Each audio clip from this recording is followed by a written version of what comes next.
Hi guys, I'm back with card number 2 for my 2012 Halloween card series, and I wanted to start off today by using a paper pad that's a little bit older. I'm trying to kind of go through my stash, so this is the Basic Gray Eerie paper pad, and it's probably at least 3 years old, but it's the only one that Basic Gray has ever come out with Halloween-wise, so I really love it, and I just wanted to use that. Then I've got this image from CC Designs. It's the Sweet November JoJo the Werewolf. He's probably my absolute favorite Halloween image ever, so I wanted to use him again this year. And I will do a tutorial on how to color him in my Prismacoloring tutorial series as well later on.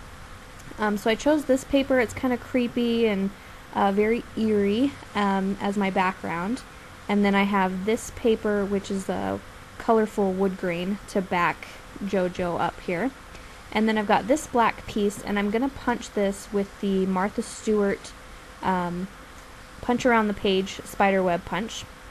So I'm going to start off with the corners and just punch all of those. Now with these punches, normally you need to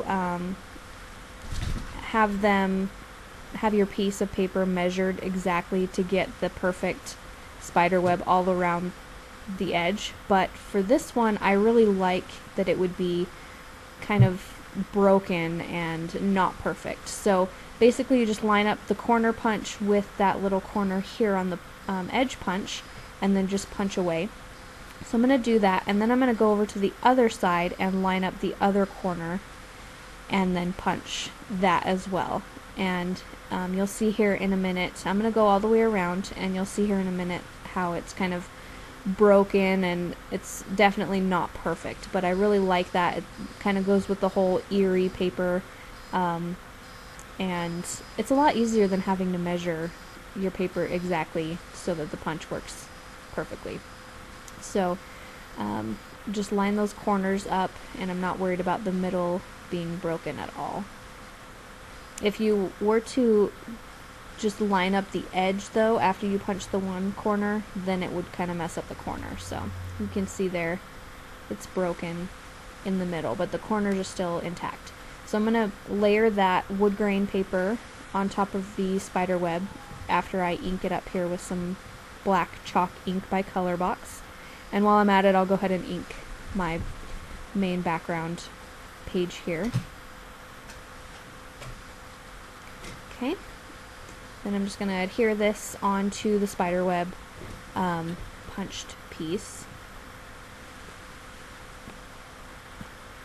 And then I'll go ahead and put this on the background sheet. And I think I'm going to use dimensionals. I think it would look really cool to have the spiderwebs kind of popping off the page a little bit, especially because that background paper is kind of busy. I think it's important to have it popped up. So I'm just going to use some foam squares here, and I'm using a ton of them because I want to make sure that all of that spider webbing is up off of the page here. So before I do that, I'm going to go ahead and put the base layer down onto my card base, and I actually chose a white card base, which is not normal for a Halloween card. Normally I go with black, but there's a little bit of white in the wood grain, and I wanted to kind of bring that out, so I decided to go with white. So there's that, and then I've got my little JoJo here. I want to put him down,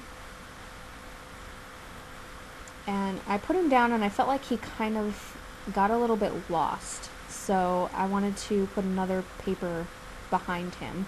So I'm trying out a couple different ones here. I really like this one. It's gray and it's got little spiders all over it, and I thought it was perfect color. So I tried punching it with my circle punch, but it just wasn't big enough for what I needed. So I went ahead and got my circle nestabilities and punched out a bigger circle, and I'm just going to ink that really quickly. And then we will put JoJo on top of that so that he kind of stands out from the wood grain paper a little better. So there's that. Super cute. Then I have this tag punch by EK Success, and I punched out this orange piece of paper from another Halloween line. I'm not quite sure what it is, but it was a 12 by 12 sheet that I had. So I punched that. And then I've got these stamps from Amy R's Ghostly Greetings stamp set. and I'm stamping the Fright first because it's the largest word, and then I'm gonna stamp right below that Night, and then up on top I will do the Happy. So there's that. And then what I want to do is first ink this up so that it's kind of flows with the rest of the card. And then I want to make this really look like a tag. So I decided to pull out my Crop-A-Dile, and I only have the big one, but it works fine.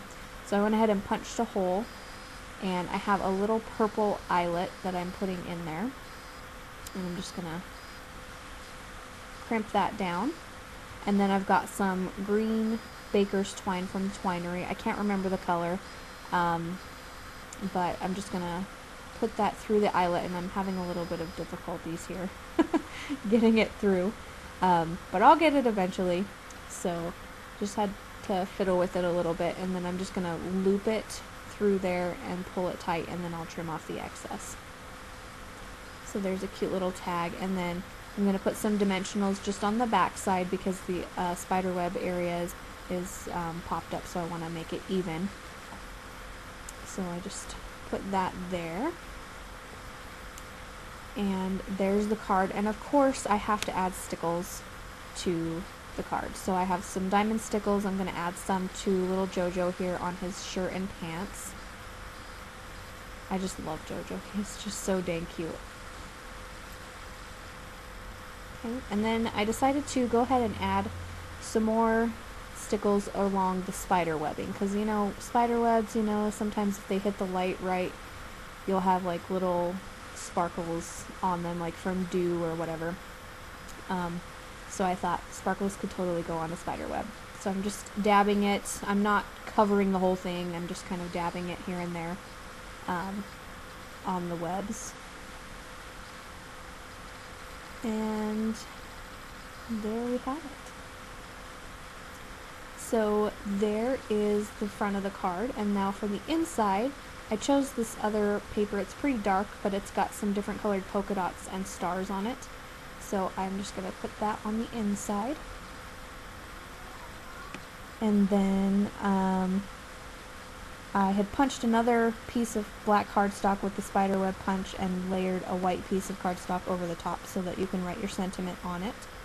And I'm just going to stick that on the inside and add some more stickles on the spiderwebs on the inside so that it matches nice. And that's it for the card today, and I hope you guys enjoyed. And you can find the rest of the videos in this Halloween card series on a playlist on my channel. And I hope you guys enjoyed, and I will talk to you guys soon. Bye!